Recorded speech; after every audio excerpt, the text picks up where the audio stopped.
ओम श्री गणेशाय नमः। ओम वेद पुरुषाय नमः। हाँ तो छात्रों, आज की उपस्थिति कक्षा निरुक्त शास्त्र के अंतर्गत प्रथम अध्याय का पाठ संपूर्ण हो जाएगा। सो आप मूल पंक्ति में देखते हुए मूल पंक्ति का उच्चारण करिए।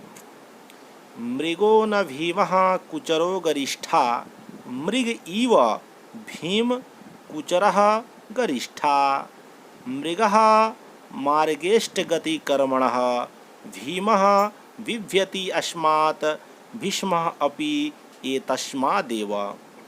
कुचर इति चरति कर्मः कुत्सितम्, अथ चेत् देवताभिधानं क्व अयं न चरति इति। गरिष्ठा गिरिस्थायी गिरिः पर्वतः समुद्गिरणो भवति। पर्ववान् पर्वतः पर्व पुनः प्रीणाते वा। अर्धमास पर्व देवान् अस्मिन् प्रीणन्ति इति। ततः प्रकृतिः इतरत संधि सामान्यात् मेघस्थायी मेघोपि गिरिः एतस्माद् एव। अब जो है ये उदाहरण संस्कृत हिंदी व्याख्या सहित देखेंगे। मृगो न भीमः कुचरो गरिष्ठः। कुचरः अर्थात प्राणी बध रूपी कुत्सित कर्म करने वाले, भीमः भयानक, गिरिष्ठा पहाड़ पर रहने वाले। मृगः न सिंह की तरह हे इंद्र, परावतः अति दूरस्थ, परस्याः परले अर्थात परलोक द्युलोक से। आजगंथः आ और श्रीकम शत्रुओं के शरीर में घुस सकने वाले। पवीम उस अपने ब्रज को संशया तेज करके, तिग्मम खूब तीक्ष्ण करके, शत्रुन ताहली इन शत्रुओं को मार। मृधः इन हिंसकों को, विनुदस्यः दूर हटा, इन्हें मार कर भगा दे। इस मंत्र में मृग जो है वह नैघंटुक और इंद्र प्रधान देवता है। मृगः मार्गस्टेर गति कर्मणः, निघंटु पठित गत्यर्थक मृज धातु से मृग बनता है, क्योंकि यह मृग अन्य प्राणियों को मारने के लिए जाता है। भीमः विभ्यति यस्मात्, इससे डरते हैं, इसलिए भीम कहते हैं। भीष्मः अपि एतस्मात् एव, भीष्म भी इसीलिए और इसी धातु से बनता है, अर्थात भीष्म भी भयानक का नाम है।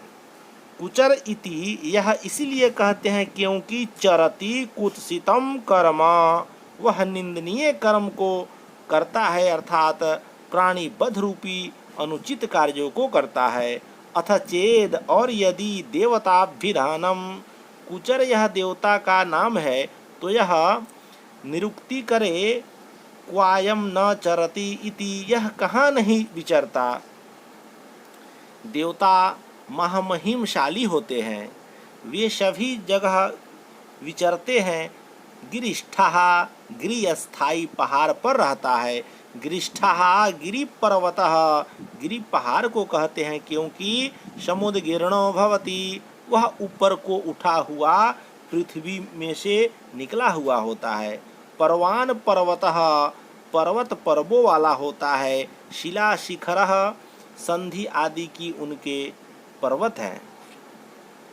पर्वः पुनः प्रीणाते, पर्व शब्द पूर्णार्थक प्रिय धातु से बनता है। ये शिला शिखरादि उसे पूरा करते हैं। प्रीणातेर वा या तर्पणार्थक त्रिय से बनता है, परंतु जब तर्पणार्थक से बनेगा तब वह पर्व शब्द अर्धमास पर्व, अर्धमास पर्व अमावस्या पूर्णिमा के लिए प्रयुक्त होगा, क्योंकि अस्मिन इस अमावस्या या पूर्णिमा में देवान प्रीणंती, देवताओं का तर्पण करते हैं। ततः प्रकृति उसी के स्वभाव वाला इतरत दूसरा संधिवाचक पर्व शब्द भी हो जाएगा। संधि समन्यात संधि की समानता को लेकर, अर्थात काल संधि और शिला संधि समान ही है। देवताभिधानम पक्ष में गिरिष्ठा का अर्थ है मेघ अस्थाई, मेघ में पर्जन्य में रहने वाला। मेघोपि गिरि ही, क्योंकि मेघ को भी गिरि नाम से पुकारते हैं। एतस्मात् एव, इसी व्युत्पत्ति से समुद्गिरणो होने से मेघ भी अंतरिक्ष में उद्गिर्ण होता है। पुनः ऊपर मूल पंक्ति में ध्यान देंगे। तदयानि नामानि प्राधान्य स्तुतीनां देवानां तद्दैवतम् इति आचक्षते। तदुपरिष्टाद् व्याख्यास्यामः नैघण्टुकानि नैगमानि इह इह। यानि नामानि प्राधान्य स्तुति नामज्ञादीनां तत्पुनरेतद्दैवतं प्रकरण उपरिष्टाद् व्याख्यास्यामः। अस्य शास्त्रस्य नैघण्टुकानि नैगमानि च पदानि प्रकरणद्वये व्याख्यास्यामः।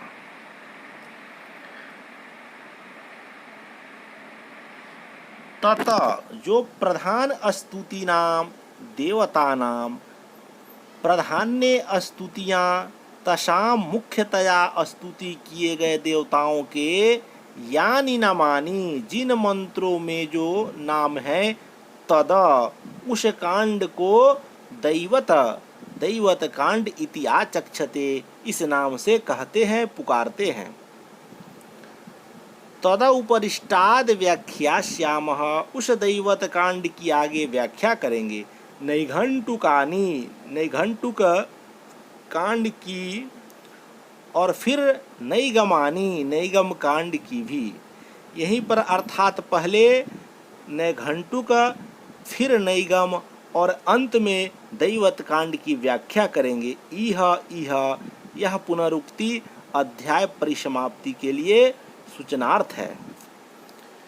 तो छात्रों, आज हम लोग निरुक्त शास्त्र के प्रथम अध्याय का पाठ हम लोग संपूर्ण कर लिए। अब इस संपूर्ण प्रथम अध्याय में कहीं भी हम लोग जो नामख्यात उपसर्ग निपात के बारे में पूरा अध्ययन किए हैं विस्तार पूर्वक।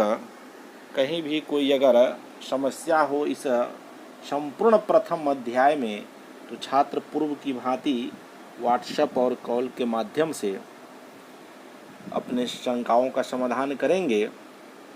और हम लोग कल से प्रतिशाख्य ग्रंथ का अध्ययन करेंगे। तब तक के लिए धन्यवाद।